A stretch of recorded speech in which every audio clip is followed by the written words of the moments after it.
Welcome to the Céincast. My name is Dale Pickles, Managing Director of B Squared and the host of the Céincast, the podcast for special educational needs and disability. If this is your first Céincast, then welcome. Every week on the podcast, we talk about a different topic within the world of SEND to improve our knowledge, to provide support to professionals working in schools, to empower parents and to raise awareness.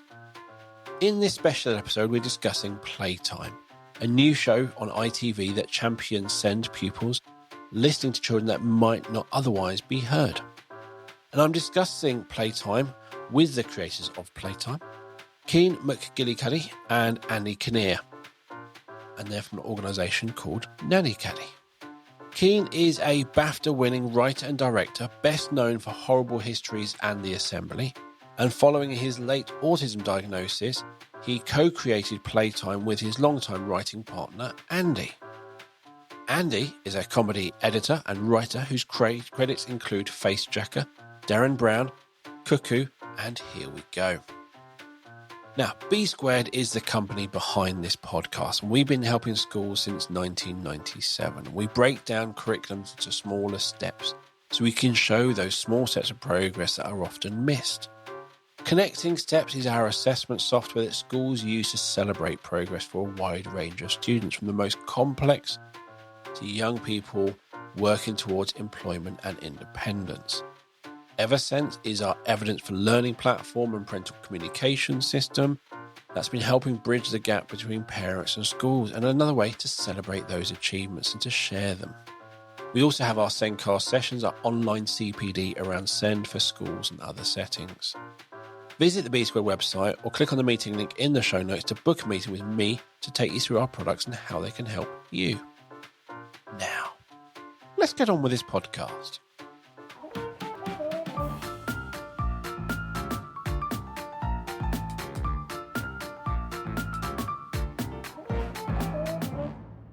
I am joined in this episode by the creators of Playtime, Céin McGillicuddy and Andy Kinnear from Nannycaddy, which is an acronym of their name. It took me a while to work that one out. Céin McGillicuddy is a BAFTA-winning comedy writer and director, best known for his work on Horrible Histories and the innovative ITV series The Assembly. After a late-stage autism diagnosis, Céin was inspired to bring his creative vision and lived experiences together to co-create Playtime. Andy Kinnear is a comedy editor and writer whose credits include Facejacker, Darren Brown, Harry and Paul, and Here We Go. He is also Céin's longtime writing partner, and together they've created Playtime, a funny and heartwarming show celebrating neurodiverse adults and children. Welcome to the show, Céin and Andy. Hello. Hello. How are you both? Very good, thank you, yeah. Great, thank you. Excellent. So, the premise of the show is 6 neurodivergent comedians visit a primary school. They are challenged in the course of one school day to create and perform an original stage play that's based entirely on the ideas of a neurodiverse group of 6 to 8-year-old children. Many of them are from the school's SEND department. That's a great idea. It's going to be chaos. Where did the idea come from? So Andy and I, as you said, we've worked together a long time, and we mostly conceive of scripted concepts, mostly in comedy. But a few years ago, we had an idea for something unscripted that was the early form of this, which was we thought, wouldn't it be funny to get ideas from children and film that, and then bring to life like a really high-end drama with high-end actors, glossy cameras, shot really, beautifully. But obviously the script and the story would be unusual and not what you'd expect from a typical drama. And so we sort of played with that idea for a while, and it seemed to always just be missing something. It seemed a bit charming, but it wasn't quite the full thing. And then it's a sequence of like sort of, I don't know, perfect sort of timing of things. But as you mentioned, I got a late stage diagnosis for autism, and directing The Assembly was the sort of final piece to the puzzle with that, working with and being surrounded by so many neurodivergent people, and suddenly realizing, these were my kin in many, many ways, but little nuances of behavior and and things that seemed so familiar that I hadn't seen in others, but they were familiar in myself, And so, got that diagnosis, and then ITV launched Fresh Cuts. So ITV Fresh Cuts is something they do every year where they support fledgling and small production companies that are either black-led or disabled or neurodivergent-led. And so we thought, well, maybe we should put something in for that. And we looked again at this old idea, which was called telling tales originally. And we were like, is there something we could do, with that, but involving neurodivergence? And, if we were to celebrate the sort of creativity of neurodivergent children and maybe neurodivergent adults, but how could you do it? And then we were like, well, maybe you could do it as a one-day thing, like a time challenge, where these adults get these ideas and then have to work with them really quickly, put them together. Then what would you do? Oh, I guess you do it as a play rather than a drama. And as soon as that fell into place in our minds, we're like, oh, and if it's a play, then the children can watch the play and they see their own ideas come alive. And it was only when that dropped in that suddenly it was an idea. Like then it was like, oh, now that's a show. Well, I guess it translated from an idea into a show. So we pitched that to ITV.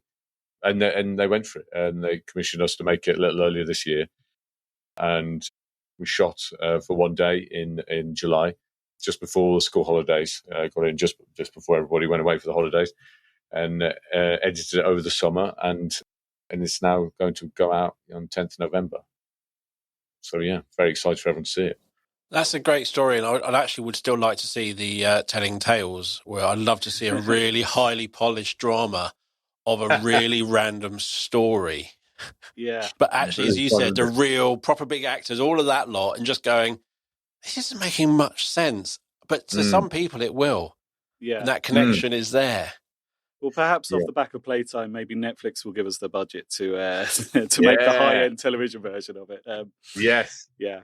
But I think often those budgetary constraints and kind of television constraints focus an idea, actually. And once we realised that if we made it a one-day challenge, and if the children got to see their ideas, and the children all sat on the front row in Playtime with their parents and guardians, and they're sort of, they'll be nudging their mum, going, oh, I came up with this bit's my character. And once we'd kind of come up with that concept, that's just the heart of the whole thing. The whole thing is not just listening to their ideas, but them getting the confidence of seeing their ideas realised. Yeah. Then it suddenly had this soul to it, and a purpose and a mission. And it sort of all kind of formulated then, and it made us realise that playtime is about listening to children that don't usually get heard. And so this episode in particular, we filmed in Tividale in the Black Country, which is very near where I'm from. I grew up in Stourbridge. Our series producer Ben is from Halesowen, in that neck of the woods as well. So we took it to the Midlands, and so they've all got brilliant, lovely little Black Country accents, which is an absolute joy. But the ambition, if we were to make a series, would be to tour this around the UK, where you're getting to hear lovely little local accents from all over the country, and just give an opportunity for children to be heard from no matter what their background, neurodivergent or not, because the whole concept is it's a neurodiverse group, because we don't want any child to be ineligible to be part of this experience. So no child is ever ineligible for any reason, and they can all join in, and so they have that chance to be heard, and a chance to, as Andy says, sort of be inspired by seeing people that are like them, just older, and also talented, funny, good actors or musicians or puppeteers, or like all these really skilled, talented people, and to see them and go, oh, actually, maybe I could do that, and to give them the confidence to, I guess, chase their dreams, whatever it is they want to do. There's the things we all know. We know from our own childhood, your parents turning up to a performance, Or you see those YouTube videos of somebody a kid looking really sad, and suddenly seeing their parents and beaming with smile. And you know that parental involvement, that parents showing up and seeing them is amazing. But not everyone gets that chance. Not everyone can go on stage, or not everyone feels confident enough to be on that stage or do that stuff. But even though you might not feel confident of your idea, you can't do. But to have that idea that you've had, that creativity you've had, put on stage in front of you, and your parents watching you going, "That was my idea. I did that." That's when you know it's that parent showing up. It's, as you said, every child gets that opportunity. Every child gets heard. We toyed with the idea of the children performing in the play as well. And then I think we sort of went away from it because we didn't want the children to feel the pressure of having to perform. And some of them, I think, would have really thrived on it, and some of them probably wouldn't have enjoyed it as much. And I think it was nice that they got to do their interviews and then sit back and see what our brilliant cast had made with their ideas, rather than feeling like they had to, perform in front of their peers as well. And that's the thing is you have an idea for a show, then you have to go pitch it to ITV and go, "We've got this idea, it's great." And they look at you and go, "No, it's not." Or "It is great." But having the idea is one thing, then doing it is another thing. And I think when your idea's been kind of ratified and you go, "That's great," and then it's up on stage, there's your idea, and everyone thought it was brilliant, you're now going, "Cool, so I can do this stuff. I am valuable. People listen to me. People like my ideas. I'm now going to be more vocal. I'm going to share I'm going to be more confident because I know." That's a real boost. Yeah. It's so vital because we're live in a time where art is all quite heavily sort of commercialized in the sense of it's all considered like good or bad art. People talk in those terms like, is that a good or bad film? Is that a good or a bad TV program? Is that a good song or a bad song? And it shouldn't be about that. Certainly when you are young and you're learning, and you need art to learn self-expression and to just develop in your personality and to find what you love in life and your skills. And even if you don't go on to be an artist, it's so important to do. And so it's really important to get away from that good ideas and bad ideas. Like, they're just ideas. And, I'm a big believer in it's only a bad idea if you're not being creative enough to work out what to do with it, because there's always something you can do. There's always an interpretation. And that was why we had such confidence going into this, because the cast are so superb that we work with. The cast that are in the show are so brilliant, so funny and so creative that it didn't matter what the children were going to come up with. Like, it was like, we knew that it was, we knew the one thing we knew consistently is that we would have no idea what it was going to be. Like, you couldn't predict like what they would say. And it was just as unpredictable as we anticipated. Yeah.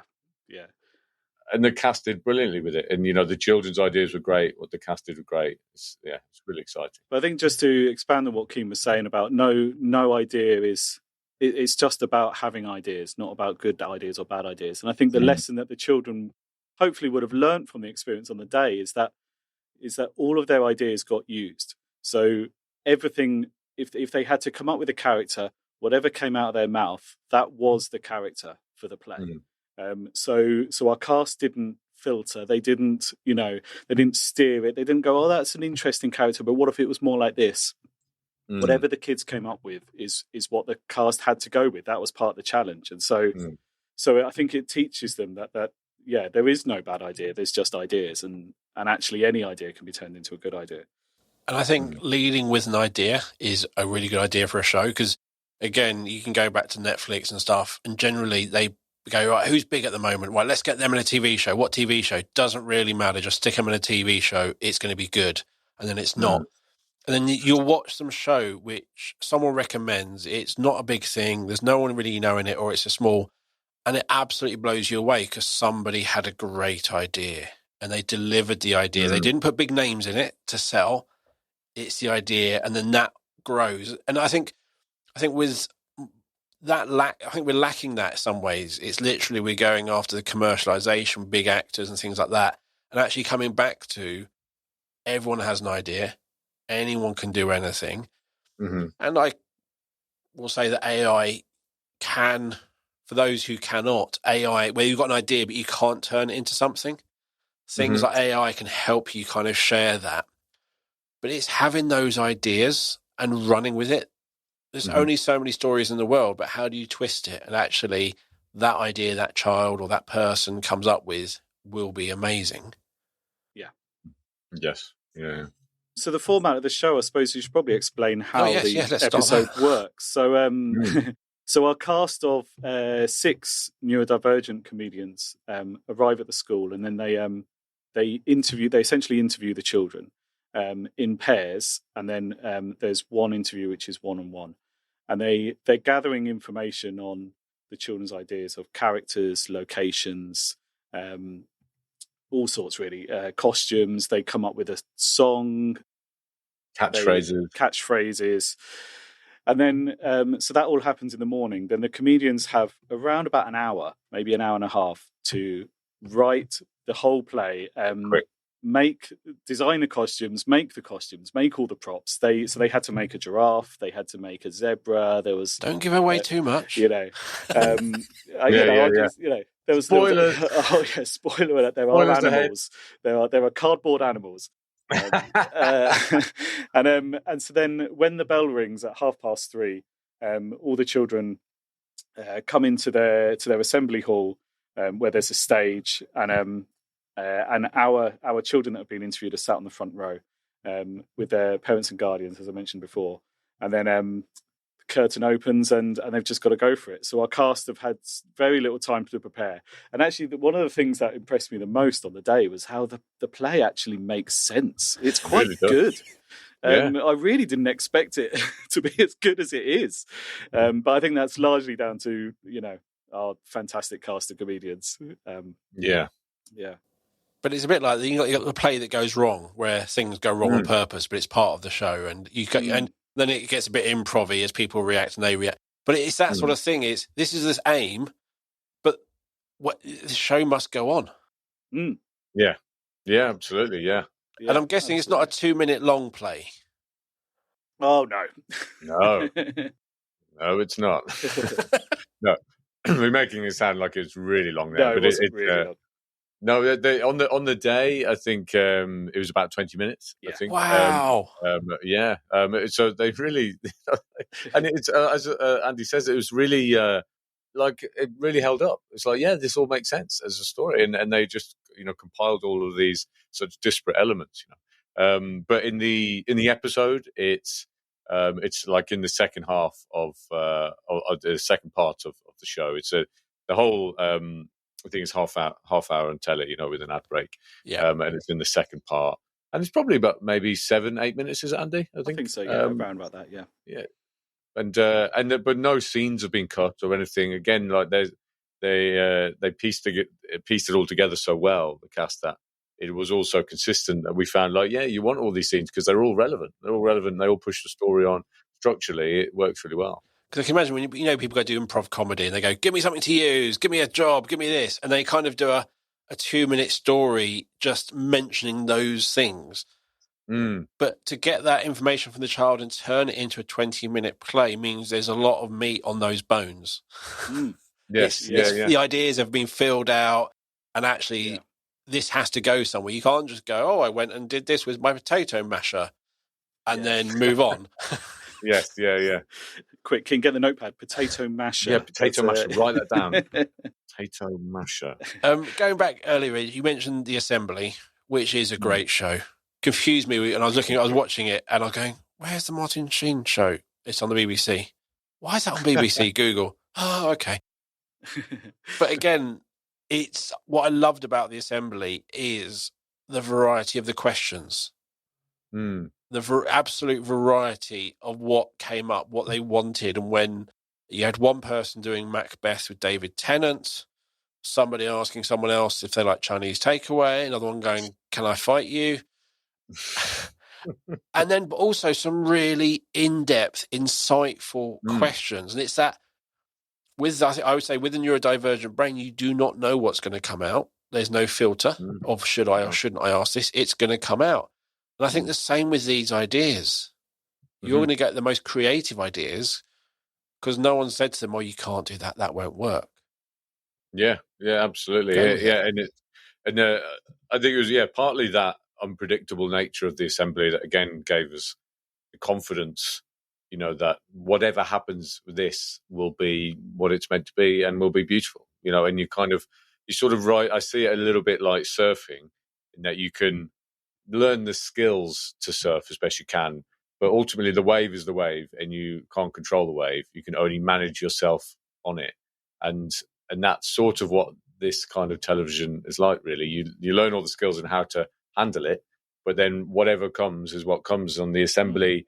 There's the producers talk to the journalists, beforehand about what questions they're considering asking and that sort of thing. And a lot of those questions will get asked. They all come from the journalists. It's all their ideas, and they're just sort of sometimes helped with their wording, sometimes if they need it. But then get on the floor, and oftentimes they just stand up and ask something completely new. No one knows anything about it. No one knows it's coming. And some of those, quite a lot of them, are the ones that end up in the final cut because they just knock you for six. You're like, what? And we're at the monitors, and their headphones on, going and looking at the producer, going, where did what? And then obviously quickly trying to manage your coverage to whatever happens, because it could be a bold question, or it could be suddenly them asking if they want to get up and have a dance with them or something, and you've got to quickly try and cover that, with your cameras, and that's just so exciting, and it's great because it's real. It's visceral, it's and you feel that watching it, that this isn't scripted, this isn't planned, it's raw and it's real, and that is that lovely human connection that you want. And so with Playtime, it was like we realized there was a lovely synergy with what we were planning for this in that way, which is embrace the raw, embrace the real, embrace the unpredictable.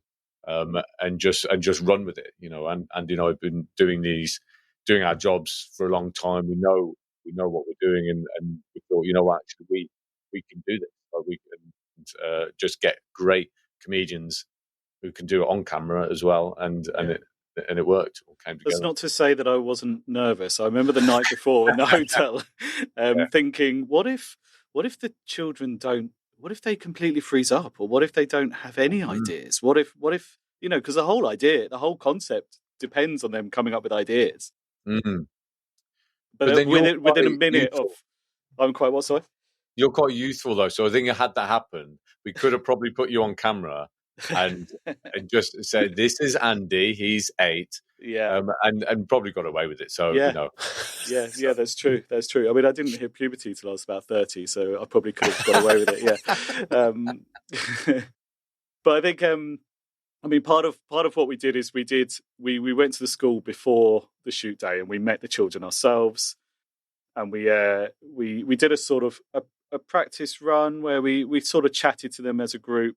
To sort of see how comfortable they were getting, just talking about ideas and coming up with ideas. So there was a brilliant, one of the children, all he wanted to talk about was the life story of footballer Mo Salah.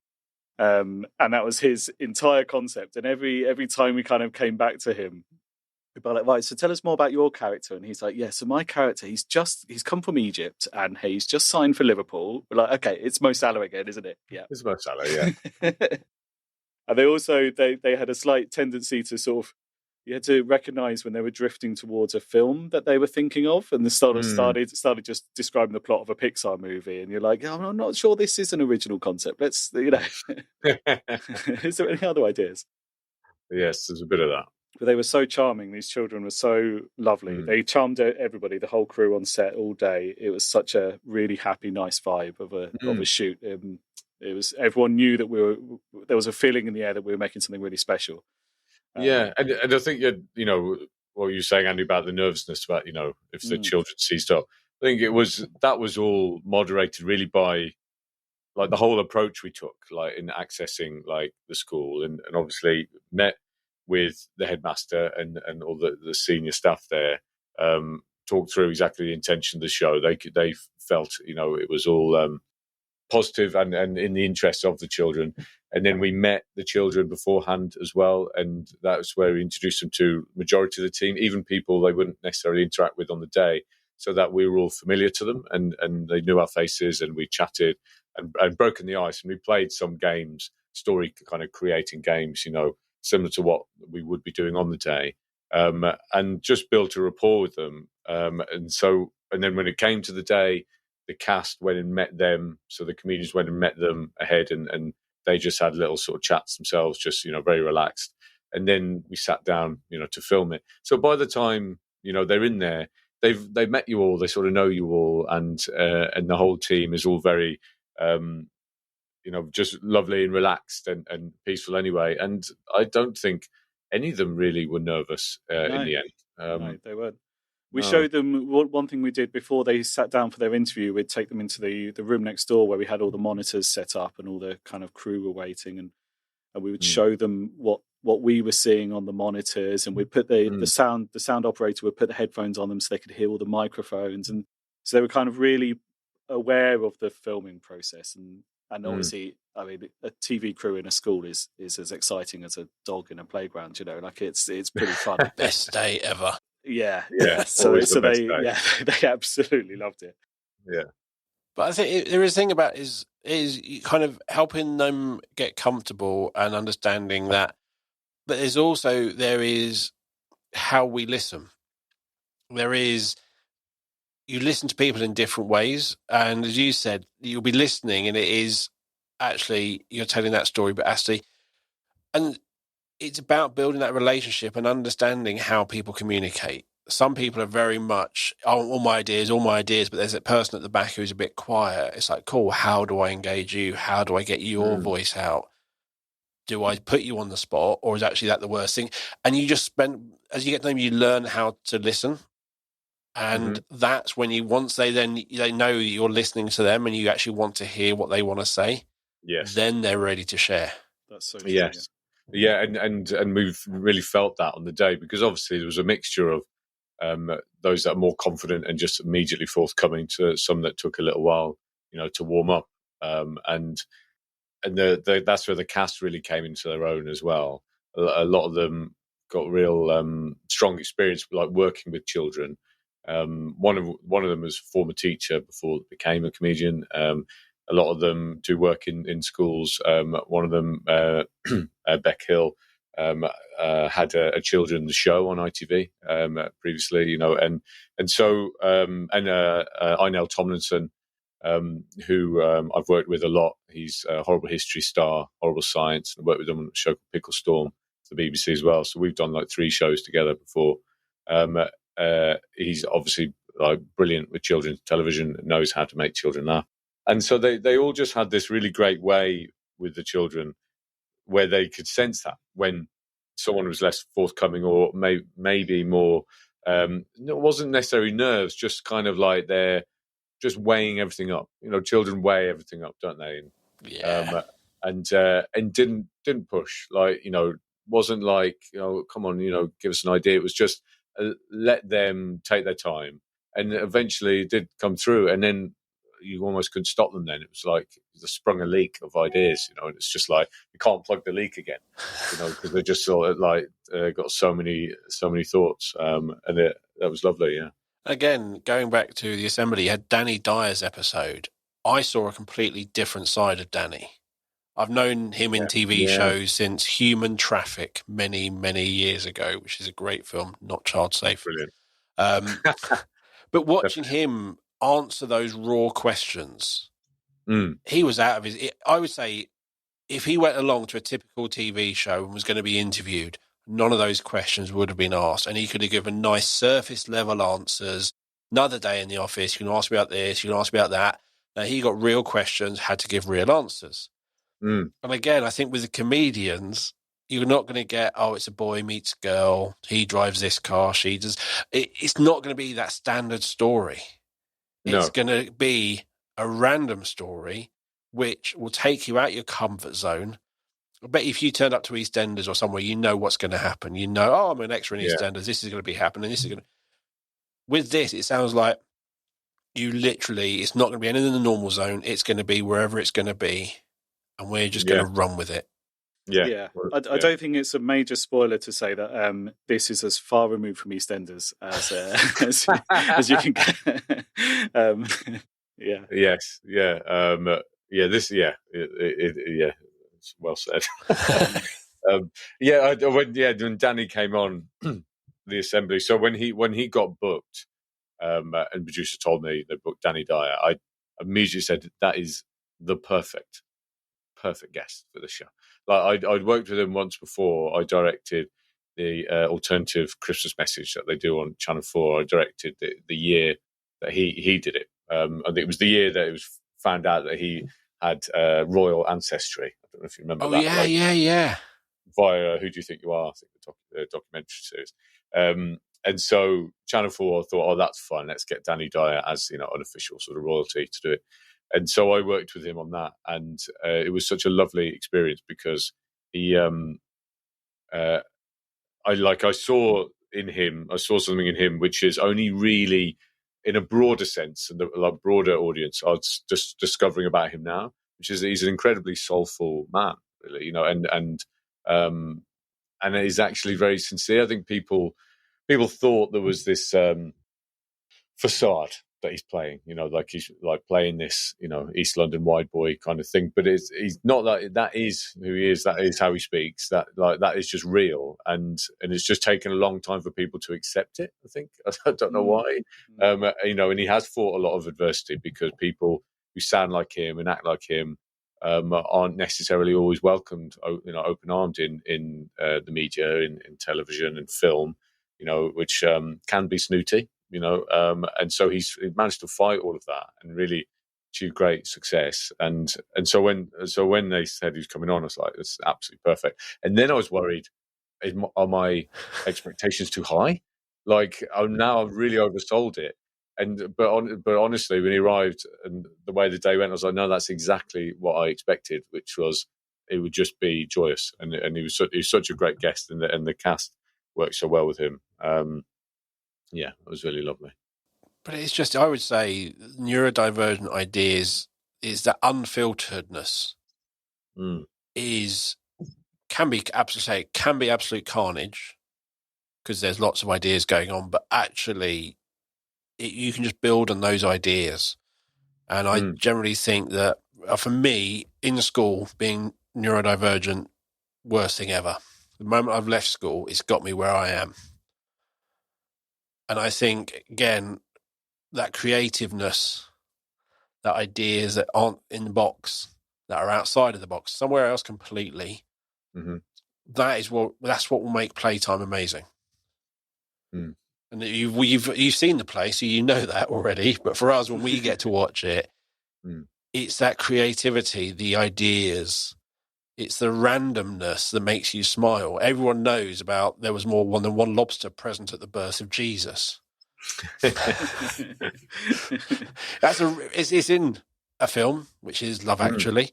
Yes, it's a really random bit in it, which just makes me smile. It's the randomness, which works so beautifully because it is also kind of reflecting on how many children have to be given roles in these plays and what you have to make. It's just reflecting on the society where we are, but done in a really creative way.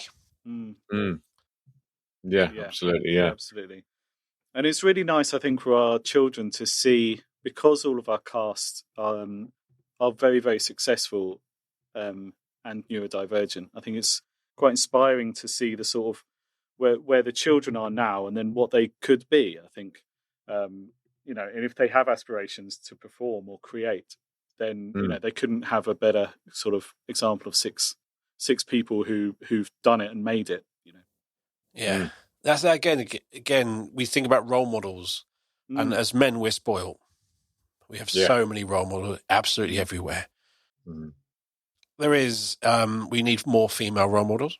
We need a lot more role models for lots of other people. And I think actually that for SEND, for neurodiversity, there are a few out there, but we need more. We need more, and we need them to kind of stand up and be counted. There are those who are successful and you kind of know, they're dyslexic, but it's never mentioned, it's never talked about. But there are others who are championing it, who are standing up, being counted, and and that's important for the younger generation. Yeah, I completely agree. And we were lucky enough that all of our cast were happy to discuss it and to talk about their neurodivergency on camera, and to be very open about it, because that was sort of in the spirit of the whole show, really. And I think so.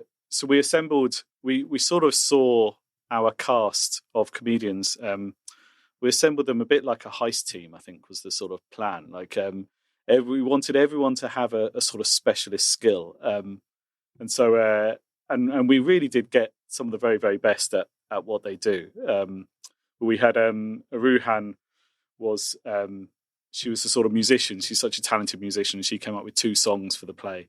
Beck Hill, as Céin mentioned, she was sort of our in charge of crafts and props, because she does a brilliant stand-up with a sort of craft-based stand-up, and she's done this ITV show, as Céin said. And so she was sort of in charge of crafts. Then we had Chris was in charge of he's a puppeteer, and he's a brilliant puppeteer who's done the Muppets and all sorts, and Star Wars and things like that. So he was fantastic, and he brought the sort of puppet thing. Carrie Lloyd is one of the best improvisers in the country, and she's sort of making up entire plays on a nightly basis, and then Einel's just a brilliant performer. Céin's worked with him on Horrible Histories, and Stuart Laws brought a sort of a grown-up sense of humour to the whole thing. I think he was the one who was making jokes for the adults, but just really judging that line of nothing that's excluding children, but it's just something that we're sort of a bit of fourth wall and a bit of an awareness of the whole thing. And so, the 6 of them really complemented each other perfectly, I think, and each of them bringing a special skill. I cannot wait to watch it.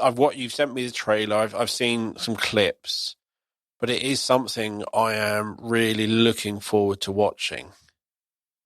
Adele, I wanted to double check with you, so trying to recall it. What day you were specifically saying about releasing this? Sorry. So this is coming out at the same day. We're going out on the same day. We want to make some noise about this show, don't we? That's right. That's what. Sorry, I just wanted to check that, because I thought we should probably talk in present tense of it's out today. Yes, it came out today. Magic of TV. I'm still new to this. You two are experts. Yeah. So yes. we should probably. Sorry. It's coming out today at 11:15 tonight. Yep. Yes. So it's on ITV1. Yeah. ITV1 tonight at 11:15, but it is available now because it will be on ITVX already. It was on from 7 a.m. this morning, and it will be going up on YouTube as well around about midday. So you can watch it any time from now if you're listening to this. I mean, maybe finish the podcast first. But, yes. Watch it, yeah. Well, no, hang on. Let me work this out. Have I finished the podcast? Yes. No, hang on. Have I finished the podcast already? Yes, you could. Yeah. So, I'm so confused. And again, the reason we're recording it's that representation. It's that role models we want. You've recorded a pilot, and the way it works is one episode goes out, and if it's successful, hopefully we get a lot more. Yeah. And we want a lot more. Yes. So, yes, absolutely. Yes, yeah, that's it's a big ambition for us, is to make a series of Playtime and to take it on a tour of the UK. So this episode, as I mentioned, is in the Black Country, but we want to be able to go around all the home nations and big cities, small towns, get all the accents, lovely local accents of the children all around the country, and just give a chance.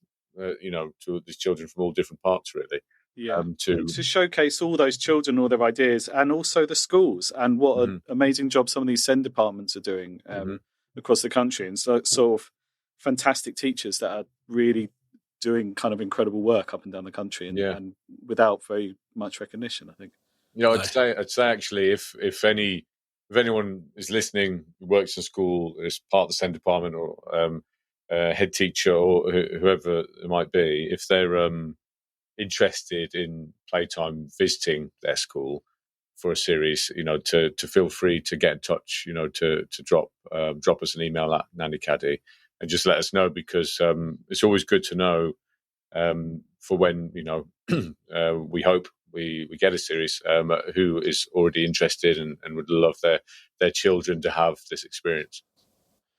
And the emails are in the show notes, so jump into those show notes and send those emails off. But it is, for me, it's kind of, this is our responsibility as me as a host, as the people listening.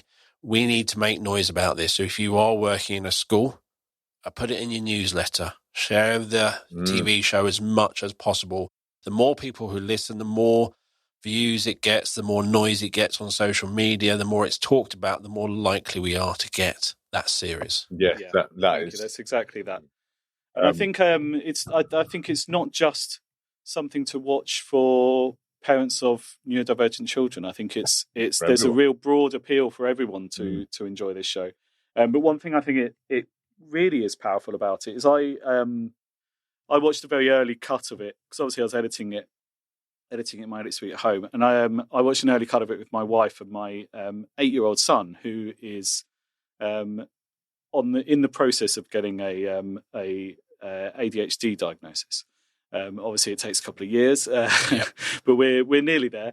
And we watched it together, and obviously we've had conversations with him about this. But there's a particular moment in the show where one of the children talks about talking weird, and he talks about how he talks differently to other people, and he talks weird is how he puts it himself.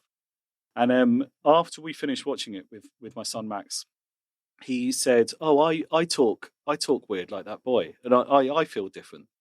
And it opened up a conversation about his neurodivergency that we'd had before and touched on, but it opened it up in a way that it was easy to access it, because we had a something to talk about. We had a reference point. You know how like some of the deepest conversations are when you're sat in a car because you're both staring at the road. Like you need something to be looking at and distracting you, I think. And it's the same with children. And having that thing to talk about, it was a bouncing off point for a conversation about neurodiversity that I think could be really helpful. And it'd be lovely if similar conversations happened up and down the country after watching this show. Mm-hmm. Yeah, it's one of those things. It is, as you said, it's that when something's out there, that in reality, that kid who has said that is basically has championing speaking differently. It gave your son the confidence to ask that question and go, "That's me," because he's seen someone else. Whereas until that moment, he was alone. Yeah, that's the importance of visibility, representation like that. It's so important. Yeah. And like you say, that's why it's important. This show gets out there, people see it, and ideally we get to make more. And so, the more people get behind it, share it, tell their friends, and in particular, obviously on YouTube, you can comment.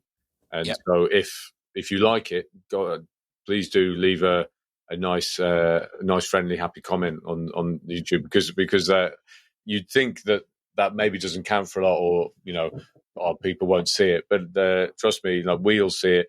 ITV sees it, all the powers that be, and you could, if you like the show, you could actually be in some way partly responsible for there being more by literally just dropping a little nice comment. So all of that does make a big difference.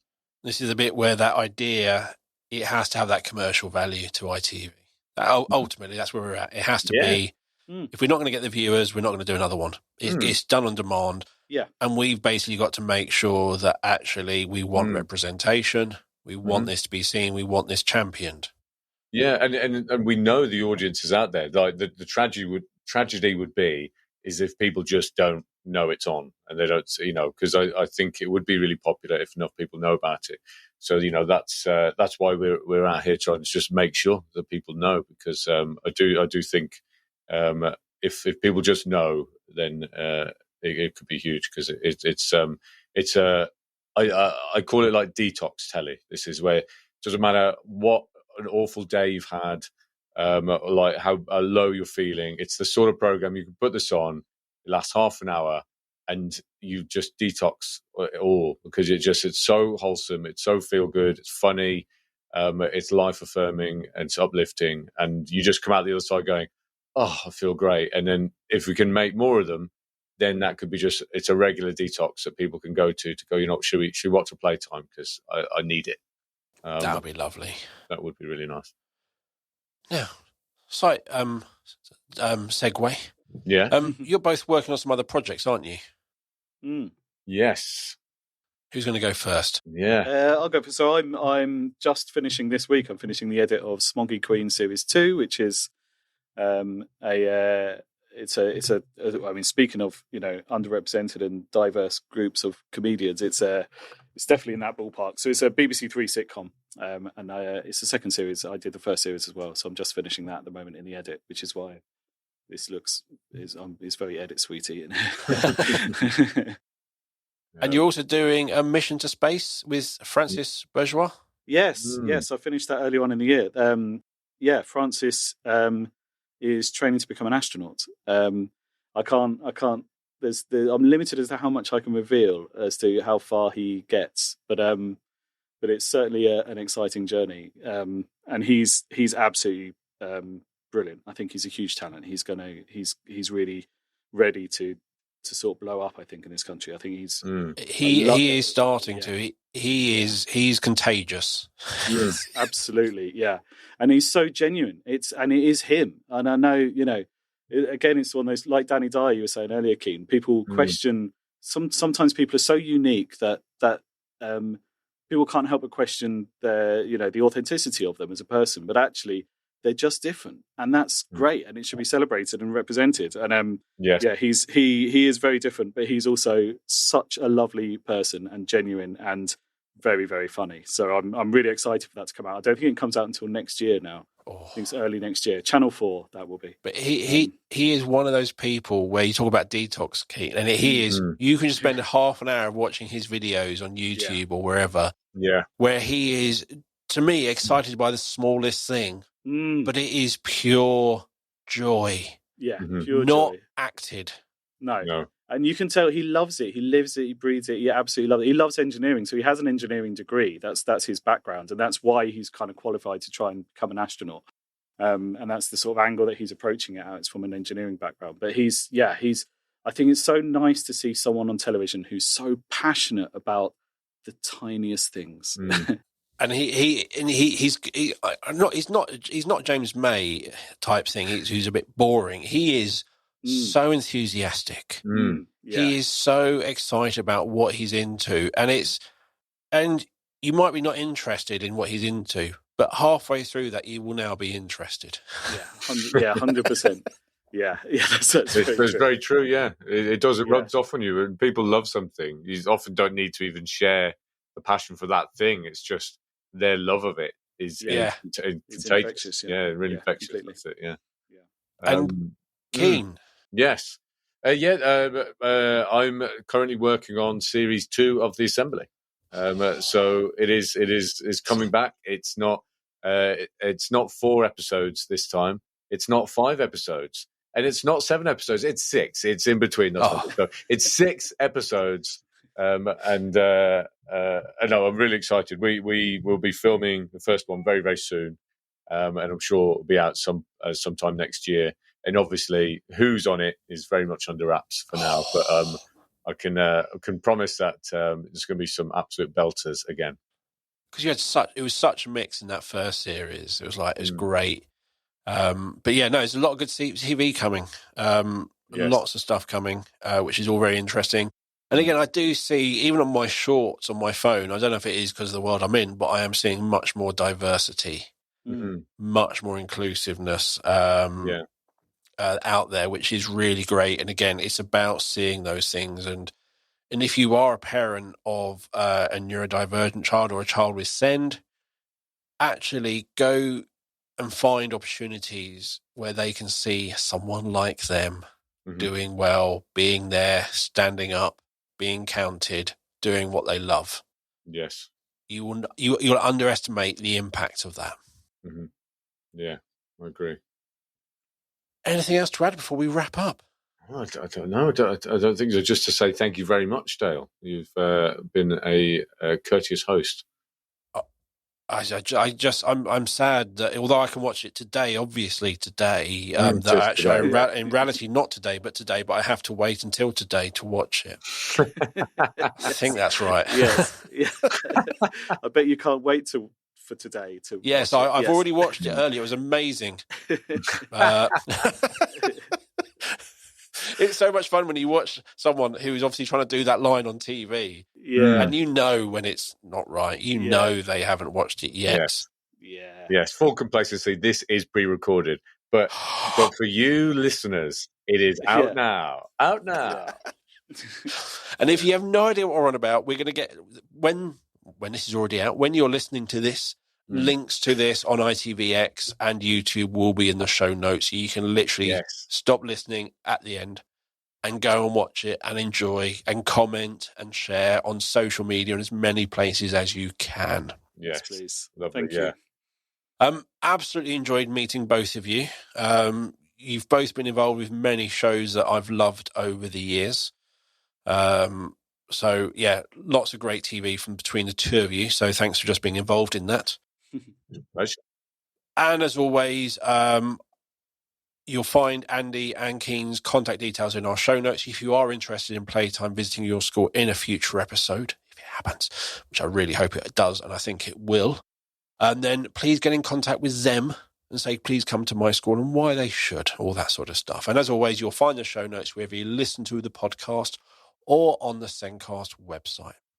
And if you want to get in touch, let us know your thoughts, suggest topics or anything else, please send an email to hello@thecéincast.com.